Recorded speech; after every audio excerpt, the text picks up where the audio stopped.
sou a Naila Cury, diretora social do IRIB, e hoje, com todo prazer, venho aqui apresentar para vocês o IRIB Oficina de Prática Registral, mais uma iniciativa do IRIB que visa estudar, debater temas complexos, específicos, polêmicos ou inéditos, fomentando sempre o debate na nossa atividade do direito registral. E nesse primeiro encontro, nós escolhemos como tema os fundos de investimento em direitos creditórios. Nós vamos tratar, então, dos impactos que a Lei 13.874, de 2019, refletiu na nossa atividade registral, ao introduzir os artigos, o conjunto de artigos do Código Civil, 1368, C e seguintes.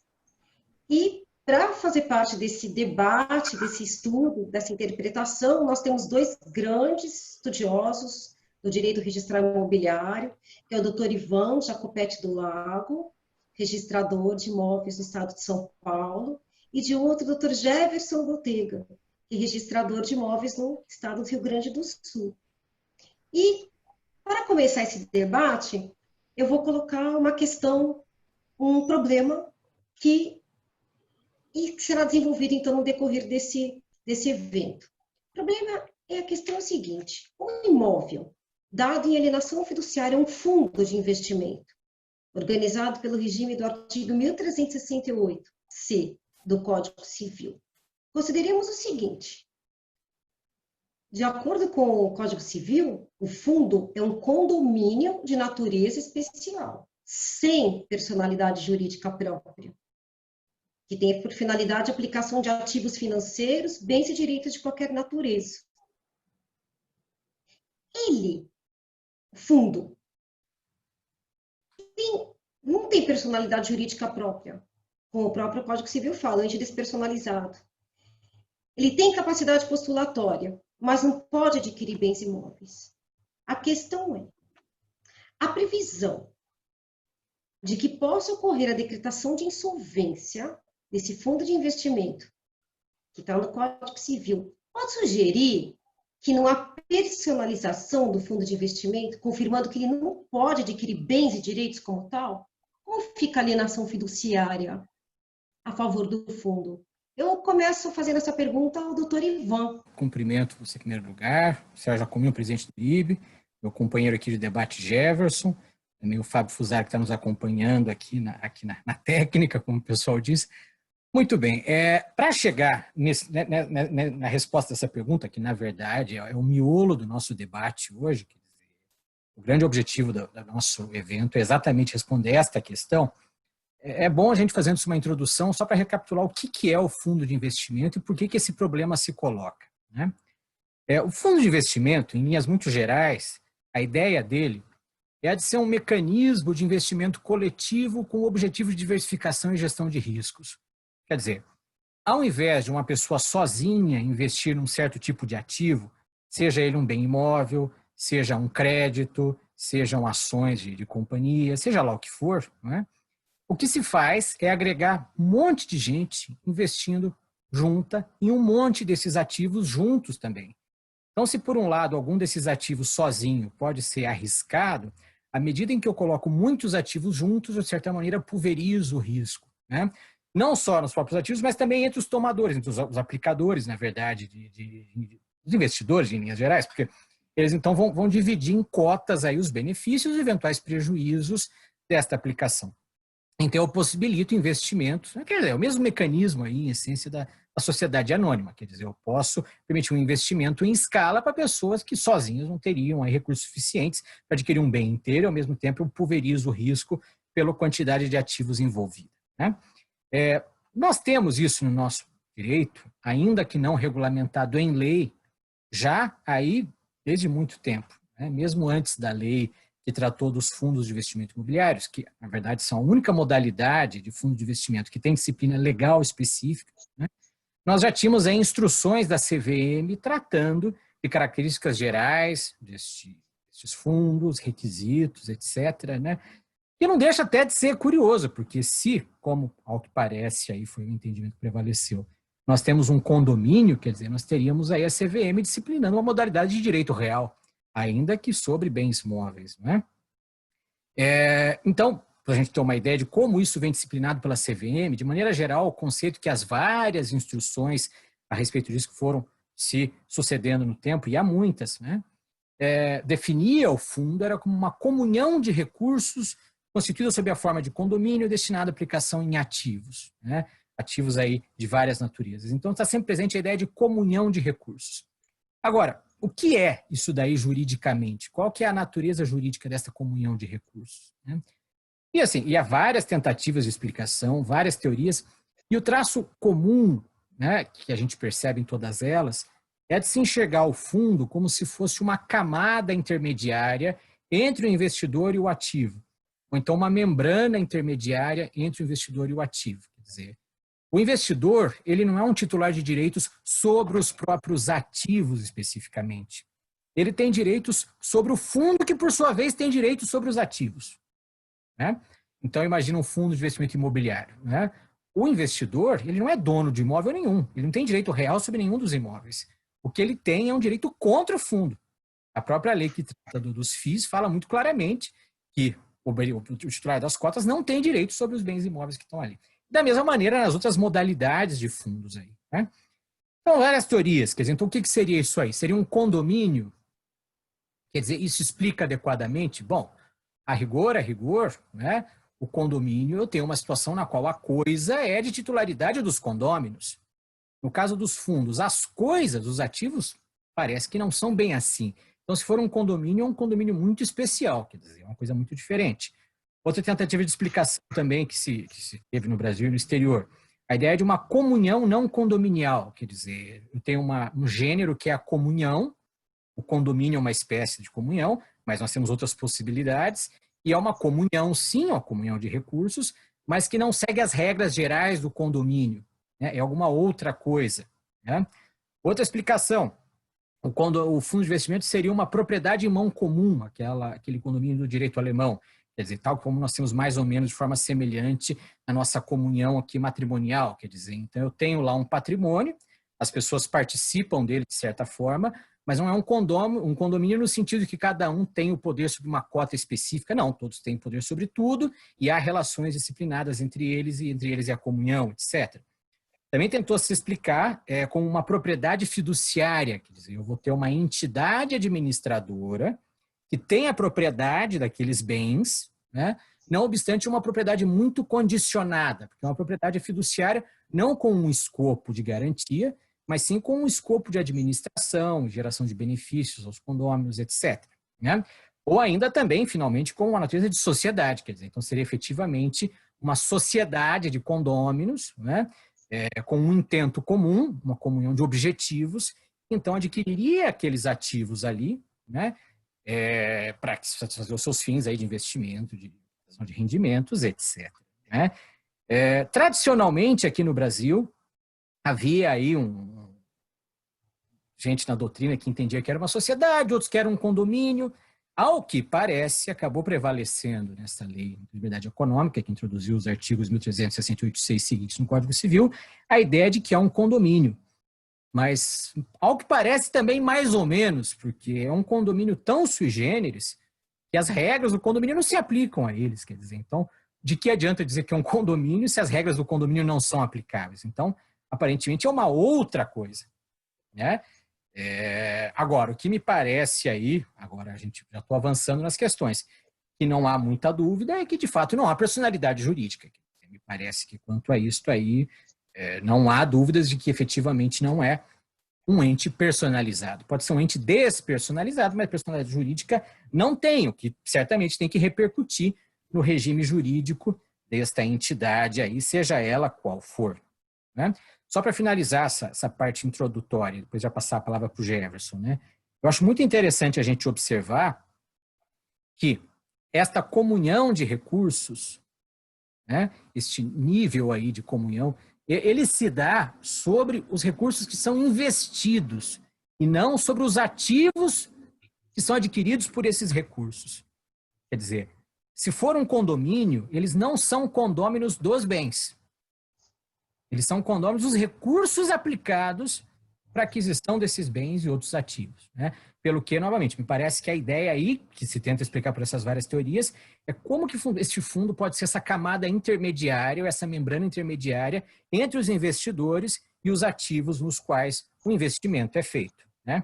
E isso vale para todas as modalidades. Então, o fundo de investimento imobiliário, o fundo de investimento de direitos creditórios, que é o nosso objeto hoje, e há uma infinidade de fundos. Então, o Funcine, que é um fundo para investimentos aí destinado ao custeio de obras cinematográficas, fundos de investimento em participações em outros fundos de investimento, fundos aí com finalidade social, etc, etc. Me parece que o elemento aí definidor é isso, é algo, né, que nós ainda precisamos pensar um pouco melhor em que consiste, que se interpõe entre os investidores e os ativos nos quais o investimento é feito. Sim, faço minhas considerações iniciais, começo dando boa tarde a todos os colegas que nos acompanham nessa prova de conceito do IRIB Oficina, mais uma iniciativa do Dr. Sérgio, que tenho certeza vai ser exitosa, e esse é um primeiro evento, terão vários outros. Parabenizar pela iniciativa, dizer que é um prazer estar aqui com os colegas, com a querida amiga Naila, com o amigo Ivan. É um prazer estar aqui debatendo com vocês esse tema. E me parece que a forma como a questão foi colocada para a gente debater aqui, ela é muito precisa.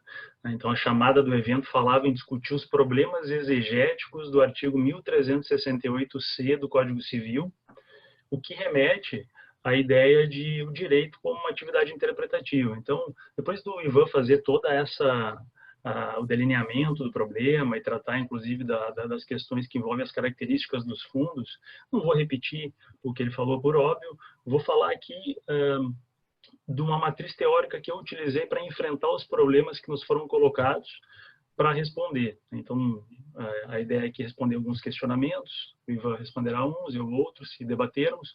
Então, questionamentos que nos foram gentilmente antecipados pelo Dr. Sérgio, pela doutora Naila, para que nós pudéssemos nos preparar para enfrentar o problema, especialmente no tema relativo a um tema que não, talvez a legislação não seja tão precisa em relação ao delineamento das características do Instituto. Parece que a gente, especialmente com essa ideia de direito como uma atividade interpretativa, nós precisamos, para interpretar, ter uma teoria da interpretação. Então, esse é um ponto base para poder enfrentar o tema. Falar um pouquinho rapidamente nessa introdução, dessa matriz teórica que eu utilizei para tentar responder os problemas. Bom, as vertentes em geral do positivismo e até algumas teorias pós-positivistas, elas não têm nos apresentado, e que vem prevalecendo nos últimos anos como teorias jurídicas para enfrentar o problema da interpretação, elas não têm nos apresentado critérios que possam afastar o elemento de discricionariedade da interpretação. E esse é um problema que também reflete na atividade registral imobiliária. Ou seja, no momento da qualificação, não é possível nesse momento que vivemos, aceitar que cada um de nós decida como bem entenda de forma subjetivista. Então, o positivismo não tem nos apresentado alternativas e critérios, especialmente, para nos auxiliar a fazer uma interpretação que afaste esse elemento de discricionariedade. A razão disso, a matriz teórica que me parece adequada para utilizar aqui é a hermenêutica filosófica de Heidegger e Gadamer, que é desenvolvida no âmbito do direito pela crítica hermenêutica do direito, teoria liderada aqui pelo nosso filósofo aqui do Rio Grande do Sul, Lenin Streck, com quem tem aprendido muito nos livros e nas aulas. Então, por que a hermenêutica filosófica de Heidegger e Gadamer se apresenta como uma matriz teórica mais eficiente do que as teorias positivistas? Porque ela, como uma opção à filosofia analítica, que está na base de todas as teses positivistas, ela vai exigir que a interpretação seja realizada a partir da tradição dos institutos jurídicos que estão sendo analisados e que a pré-compreensão que se gera a partir da análise desses dispositivos legais, desses institutos, seja compartilhada pelo intérprete e pela comunidade jurídica. Então, no caso especificamente da nossa temática aqui, no caso da interpretação do artigo 1368, 6 seguintes do Código Civil, é importante, aliás, esse primeiro ponto que eu vou falar para a qualificação de qualquer título que nos seja apresentado, ter em mente as finalidades do registro de imóveis, falar aqui especificamente das finalidades objetivas, que é o registro de direitos reais, obrigações com eficácia real e outros atos jurídicos previstos em lei. Então, essa é a base inicial. E no caso especificamente dos fundos de investimento, tem que se ter em mente que na formação jurídica que vem sendo aplicada, na formatação jurídica que vem sendo aplicada a esses fundos, eles possuem personalidade, eles não possuem personalidade jurídica, como bem colocou a Naila, e são administrados por prestadores de serviço que emprestam ao fundo personalidade jurídica. Tudo conforme contratos regulados por cláusulas obrigacionais que legitimam a atuação dos administradores. Então, vejam, eles não possuem personalidade jurídica e recebem, a eles é emprestada a personalidade jurídica dos administradores. Essa é a formatação desse instituto. Uma formatação que foi buscar inspiração no trust norte-americano. Então, claro que há sempre um abrasileiramento das teorias que são trazidas, mas nós não podemos nos afastar da tradição. Ou até podemos, mas para nos afastar da tradição é necessário que se estabeleçam fundamentos adequados, ou seja, estou dizendo isso porque reconhecer personalidade jurídica no fundo só seria possível a partir de uma robusta fundamentação da doutrina que viesse ou venha a ser confirmada na jurisprudência, ou que a legislação nos traga um elemento novo de forma expressa, prevendo a personalidade ou, no mínimo, que o fundo possa titular direitos reais. Então, a partir da hermenêutica, né, que estabelece a necessidade de se ter uma tradição, de respeitar a tradição dos institutos e que a interpretação seja algo compartilhado e não uma interpretação subjetivista daquele que está fazendo a leitura da lei, parece que para afastar esse pressuposto, especialmente do caso dos fundos, ou seja, que não tem personalidade jurídica, de que os entes que os administram, as instituições administradoras emprestam personalidade jurídica ao fundo, é necessário que ou então se tenha uma doutrina robusta falando disso, ou que a legislação introduza um novo elemento, o que não me parece ser o caso do artigo 1368(6) seguintes do Código Civil. Não vejo ali, em nenhum dispositivo, nós vamos avançar a partir das perguntas que a Naila for nos lançando, não vejo ali nesses dispositivos do Código Civil esse elemento, como existem em outros entes despersonalizados, e que nós volto a falar deles quando as perguntas forem colocadas. Aliás, parece que a interatividade será algo estimulado aqui no evento.